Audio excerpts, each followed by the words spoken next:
Hello there. Okay, before we learn about Andrew Tate's warehouse and what's it like to live in there, let's learn about this guy and what kind of person he is. My sources of information are listed below in the description, so you can check everything for yourself. If you already know everything about him, use the timestamps to skip to the topics you want to go to. Let's start.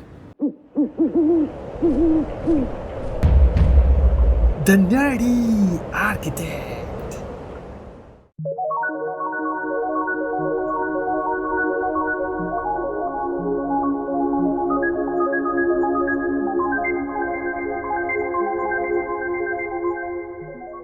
I don't know who's he. I don't know you. Who's he? Who's this guy? Emery Andrew Tate III, or Andrew Tate, is a guy who lives in his warehouse mansion a bit north of Bucharest, Romania. He is now confined to house prison and isolated to his warehouse mansion, as he and his crew were arrested and charged with human trafficking, creating an organized crime group, inciting violence, and meaning he is out in bail as the court processes the charges against him. You have said, my job was to meet a girl, go on a few dates, sleep with her, get her to fall in love with me to the point where she'd do anything I say, and then get her on webcam so we could become rich together. I don't think that's what I personally said. I think that's exactly what you said on your website. No, I've never said that. So the recruitment process is, you message them on Instagram. I don't mention webcam until after I've had sex with the girl. If you're on dates and you're trying to mention it and shit, it just doesn't work. It puts them off. I'd never do that. That's disgusting. I'm not it's just not gonna work. You continue as normal, no mention of webcam. You the girl. After you the girl, you do the PhD test. If she passes the PhD test and she wants to be with you, then you start mentioning things like, yeah, but you know, you're always busy and you're always working. Why don't you work for me so we spend more time together? Work for you doing what? So you'll have a webcam business. It's not just his life that's built in lies and deception. He constantly contradicts himself both by his words and his actions. What do you think of porn? There's been some statistics, there's been some studies done. Most men, or less men, are having sex than ever before. So now, as masculinity is plummeted, a whole bunch of men are simply not having sex anymore, and then they become addicted to porn, which is cucking, effectively. I mean, two people are having sex and you're just watching it. and it's become a Good point. I mean, and it's become a pandemic, right? So men are replacing genuine sexual relationships with just the computer screen and porn, and it's becoming a very, very big problem. I'm taking over. So what I did is I unplugged their keyboards and plugged a new one in from me behind the screen. So the chicks would sit there and hit a keyboard that wasn't plugged in, and me and my brother, and eventually some staff I trained, would do all the talking. The girls were just famoosers, just laughing and doing this, the out, and they were talking to fucking ice cold hustlers. We were taking their money, all of it. If they come and say, well, what kind of, all of it. We were milking them dry. I had these guys selling their houses, life savings, loans, all of it to me. Give me it all. So like, and it's basic shit, right? You'd have a guy. You feel bad or no? No, to give a solitary Numerous reports say he and his crew have manipulated young women and have groomed teenage girls young as 15 years to join his OnlyFans and webcam business, nowadays starting from a TikTok account. Once they are in business with him, the manipulation roots in deeper and often turns into abuse and violence. Say something about the video that's been released recently about me and my ex-boyfriend Andrew Tate. Andrew is my still great friend. What you guys saw on the video, it's just what we used to do. It was just pure game. He's a great guy. He would never hurt anyone. Were there any other instances where there was physical abuse? He used to strangle us as well.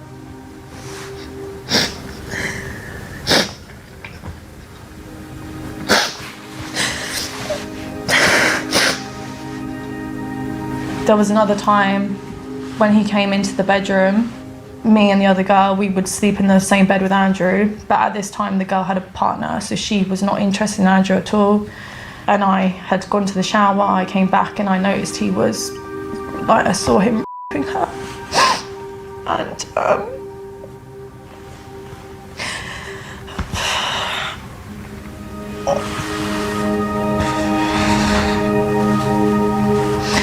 when he threatened to beat me up in the bathroom, and he said, "Oh, I don't give a f if you call the police, I'm going to beat the shit out of you." That's kind of when I knew, I had to get out of there. He might have callously ruined lives of many women, but now he started talking about his views in social media, views that mostly attract men, because men in modern society are actually being left behind. My ex-boyfriend was radicalized by Andrew Tate to the point of threatening to release revenge porn unless I took back what I said on social media against his sexist, misogynistic views. It's like a virus, the things that he's spreading. The scariest thing is, I have no idea if the next guy I meet could be an Andrew Tate fan. As a teacher, it's definitely worrisome. There are boys who look up to him, especially those that are maybe vulnerable and they're sort of going to go into the real world carrying those violent views with them. I'm 14. The boys at school my age think that it's okay to say horrible things like women are men's property and they get to do what they want with them. It makes me really disappointed in my generation.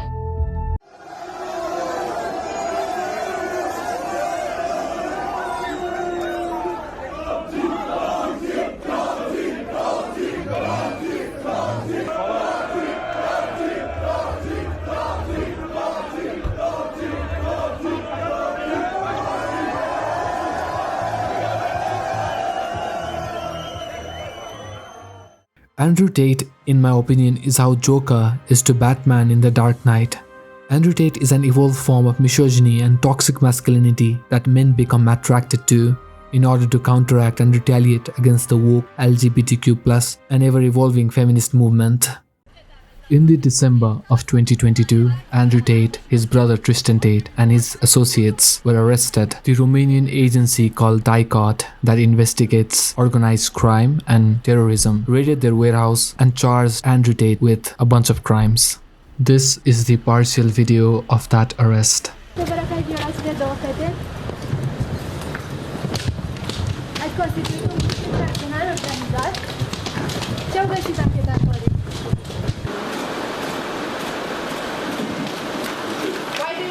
Are the accusations realistic?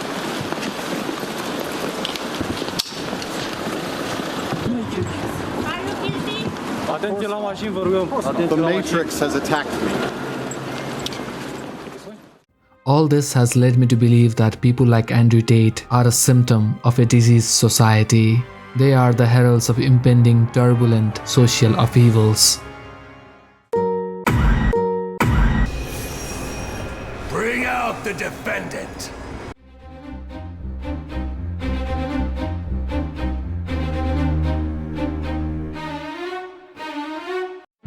I'm not going to beat around the bush. I think Andrew Tate is one of the most vile human beings alive. He is a human trafficker and has exploited numerous young girls and women, and at the same time he has manipulated men of all ages for their money and attention. All the research and the videos are listed down in the descriptions, so if you have a doubt, you know exactly what to do. So you must be fed up of the helmet guy and the out of sync boys by now. And I think I've talked enough about Andrew Tate and whatever kind of person he is. I'll have to let the justice system and the Matrix handle him at this point. So with that said, it's time for a story. And this is going to be a triggering story, so strap yourself in.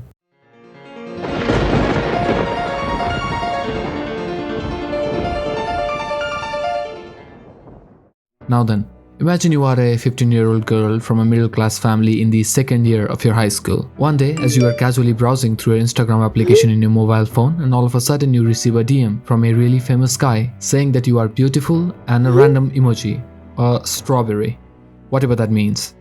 You are an inquisitive 15-year-old and being approached by this famous guy has you intrigued. So you text him back. He texts back, showers you with compliments, then this repeats a few times. A few chats later, he asks you out for a date. Since he's extremely rich and has promised an out-of-the-world experience, you think it's not going to hurt. You are a careful person, so you say yes. Few days pass and you meet up in a fancy restaurant in the center of Bucharest, the capital of Romania, and you have a nice lunch, and after the lunch you go on a ride with him in his fancy sports car. None of the boys in school can do this for you. You are impressed. Now, there is an issue with Romania. The legal age of consent is 15. So after a few more days and dates in the morning, you wake up in his bed after having spent the night with him, and he tells you he loves you. And you think you love him back, so that's what you say.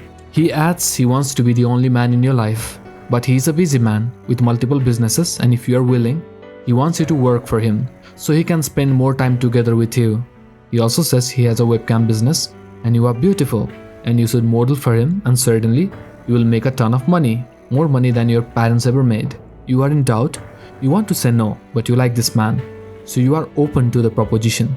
Just to make you feel safe, he says he will call one of the models who works for him and she will explain how amazing the business is.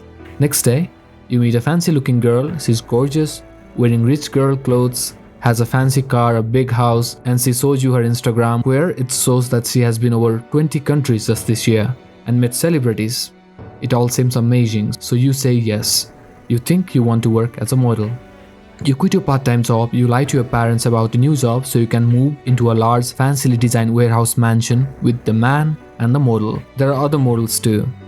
The mansion is secured by armed guards, your room is well secured and is comfortable. The man you like is close by, although he is busy most of the time. But there is also the promise of large sums of money, and it seems, for the moment, you have everything you need. Once you settle in, you start modeling for the webcam. But little did you know, the girl who you met was a groomer, whose job was to settle you into the webcam business, and the guy you love, he has multiple girls just like you, who has been through the same thing as you, falling in love and then working as a webcam model for this guy. This is the strategy used by Andrew Tate and his brother Tristan Tate. I have recruited, I think, although you've worked with a lot, more girls into, I guess, the adult entertainment industry than anyone else. I really have. The temptation is certainly there if they're not completely and utterly financially independent or financially secure. If they're completely financially secure, it's more difficult to try and move them into those kind of industries. Now, before you know, you have countless videos of you on the internet. The only man you ever slept with turns out to be pimping your body, and in exchange you do have money. You are scared to let go because it seems too uncomfortable to do so. Not long after, you are now okay with the fact that this man has relationships with multiple girls like you, and he gives you justified reasons why he needs more than one woman. You believe because you have been groomed to believe such reasons. But soon something changes. One of the girls is fed up and doesn't like doing what she is doing, so she stops doing the webcam gigs. That night, the woman who convinced you to join the business comes over and verbally abuses the girl for being lazy and calls her derogatory names. Next day, the man arrives and physically disciplines the girl, abuses her, and you are helpless to do anything about it. All you can do is cry looking at what is unfolding in front of you. Once the insanity stops, even you get a stern warning that if you do anything stupid or inconsistent, you will be next. Then it hits you. You finally realize all along you were imprisoned. You realize the armed guards and the secure room were not to keep you safe, it was to keep you in. Now all you want to do is somehow escape. This, unfortunately, is not a fiction. This is a dark, ugly mirror of reality. Apparently there were young girls from foreign countries lured in by Andrew Tate and his brothers into Romania. Once they were there, their passports were confiscated, taken away, and they were forced to do webcam modeling. This is sex slavery, human trafficking by definition. If you are one of the girls lured in by Andrew Tate, and if you somehow escape the warehouse and reach the nearby police station, ask for help, they will tell you to calm down and help is coming. Just wait. But instead of help, you see one of Andrew Tate's associates, Luana Radu, an ex-police officer with deep ties to the Romanian police. The corrupt policeman, instead of helping you, called your captors and handed you back. On your way back, you remember the girl who they beat up and abused some days ago, and you know that now it's your turn. You can't even imagine what they are going to do to you, and you can't help but break into tears. But your captors laugh, they berate you, call you stupid, salivating about what they are going to do to you once they take you back to the warehouse. All you can do is take in the abuse and wait for a miracle to happen, someone to rescue you from this evil warehouse that has become your prison. Days and months pass as you pretend to comply and wait and bide your time. Then, one day you hear noises, and it's the special forces. They have raided the warehouse, your captors are arrested, and you are finally led out of the warehouse toward a semblance of salvation. This was the story of two girls rescued from Andrew Tate's warehouse. Their names will be withheld for their protection. So as much as this is the story of these heinous people who abuse lives of many others or the victims, this is also the story of the warehouse, the building where these girls were imprisoned. This is the story of how architecture has been designed and used for evil deeds.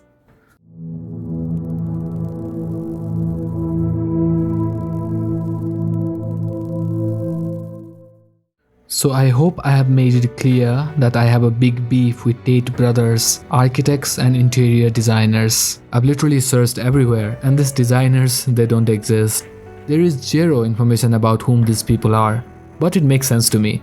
I would do the same and completely go off the grid after designing the horrible thing which is Andrew Tate's warehouse home. Just for starters, this thing is ugly. But more than ugly and hideous, this thing is designed to be evil. Of course, the heinous clients are to blame, but I also blame the ignorant designers. Okay, let's not say ignorant. These designers knew exactly what they were doing. So why am I calling this place the warehouse of evil? When the Tate brothers and their cronies were arrested for the first time, 2 girls were rescued, both of them who were kept there by force. Both were sexually abused and made to expose their bodies online as webcam models, and the architecture of the place allowed these evil men and their helpers to do whatever they please with this trafficked woman. The place is kept fortified by guards and guns, so the Tate brothers can hold interviews, podcasts and advertise their fake facade to manipulate young men. At the same time, in the rooms behind are underage teenagers, girls who are mentally manipulated and kept enslaved for the shady webcam business. Just nearby the warehouse there is a large cemetery. Maybe it's just a coincidence, but it's sus. Makes you wonder why would they choose this place, way out of the main city and close to the cemetery. I hope you are wondering the same thing as well. Maybe they are expecting to accidentally murder someone like they probably did in the past. Look at this video. That's the reasoning behind like why some girls don't like it, because they're scared they're gonna die. I've actually seen some guys actually accidentally, how funny is that? Actually accidentally kill their girlfriends during a sex because they were choking them that hard.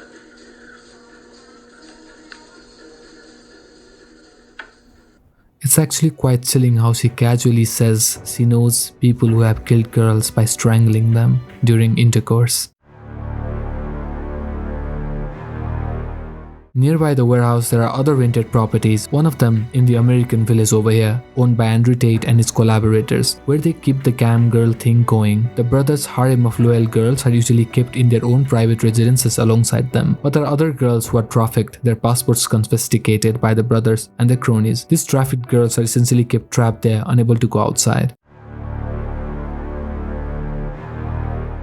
The warehouse is built with lies. Apparently the Tate brothers spent $30 million to renovate this place, but I think they were talking about Hong Kong dollars, as the Romanian police valued the property at only $600,000 US. It probably cost more than that, but surely not $30 million. So even the whole building is a lie, just like the people living in them.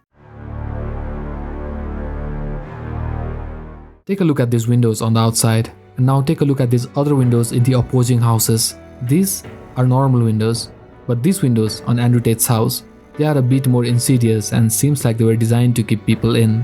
Also, the shutters on the outside of these windows are remotely operated high security aluminium shutters, not just to make sure no one gets in, but to make sure no one gets out. They built their own prison on the back of their mansion to keep trafficked girls locked in. I hope karma or justice gets this evil and they rot in the worst Eastern European prison for the rest of their lives. The warehouse, it's an evil building for evil people.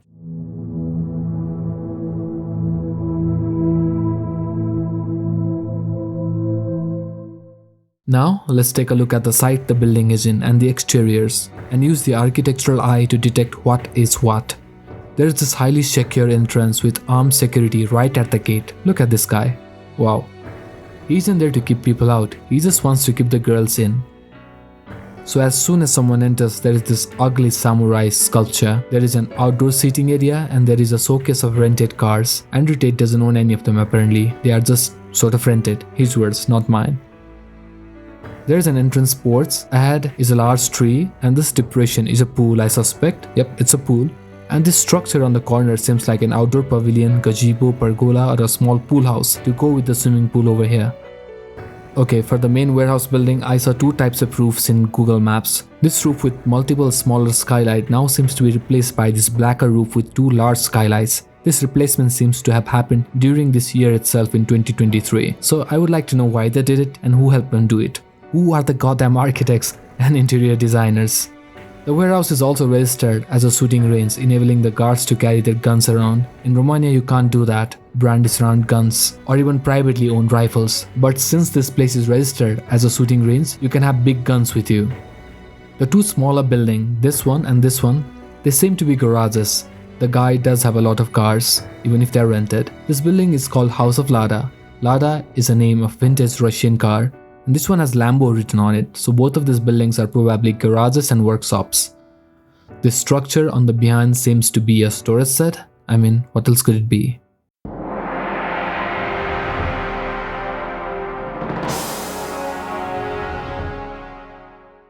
Now that we have looked out at the outside, let's figure out what are on the insides of the warehouse of evil. Let's try to speculate the interior building plans, then maybe we will figure out where exactly the dirty deeds take place. Let's go in. As you can see, as soon as people enter from the door under the porch, you are led to a large living room on the ground floor. There are few men working on the computer. These men are who run Hustlers University, I suppose. It seems there is a studio somewhere in this ground floor as well. As in many interviews that take place here, people enter and I don't see them climbing any stairs. As you can see, a chimney here on the outside. So either there's a kitchen with a fire oven or a fireplace. Modern kitchens don't need this kind of dedicated chimney, so it's probably a fancy fireplace. So there are many places which are marked as off limit. Well, at least when this interviewer visited Andrew Tate's residence. So I suspect these are where the dirty deeds take place. I believe the camgirl section is also on the G+1 floor. Where exactly? Let's see. I suspect it's either up from here or behind here. The private spaces seems to be on the first floor. The rooms with the skylight are either the master bedrooms or rooms adjacent to the master bedroom. The private booze room should also be on the G+1 floor, easily accessible from the bedroom. So I'm pretty sure these camgirl rooms are accessible from the bedroom of these two creep brothers.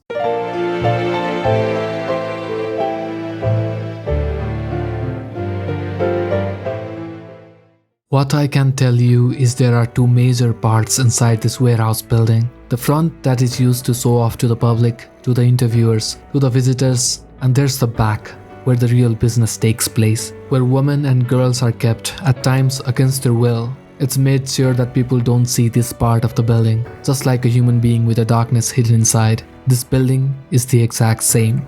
I know there's a rule of client confidentiality and it's a good rule, but not good in case your clients are criminals. As a designer, we can't be too nosy about the client, but when you design something, even if you cannot know all your clients personally, you are intimate with your design. A master designer will always need to know exactly how your design will be used. Oppenheimer knew his bomb was going to explode and kill thousands of people, but to reason with himself, he said things like, Prometheus gave fire to the men. It's up to them what they do with it. Oppenheimer's atom bomb, it wasn't fire. It was a bottle of ignited Molotov cocktail given to a compulsive arsonist. Oppenheimer knew that, and as designers, the people who design buildings made for evil, they also know. So we as designers need to draw our own lines. We need to know what kind of designs can be used for crimes against humanity and make sure those designs do not bear fruit. I come from a country called Nepal and human trafficking here is a major issue. We have border patrols set up in our borders so that we can prevent human trafficking. Even in our airport, there are screenings that are done. Women from villages and rural places are tricked by traffickers who manipulate them with the prospect of job or a stable, better life abroad. And once they're taken outside the borders, they are sold in India or in Middle East, where they forcefully have to sell their bodies. Andrew Tate and his brother have a mother, a sister, multiple daughters. What would they say if they knew what these boys did to other women?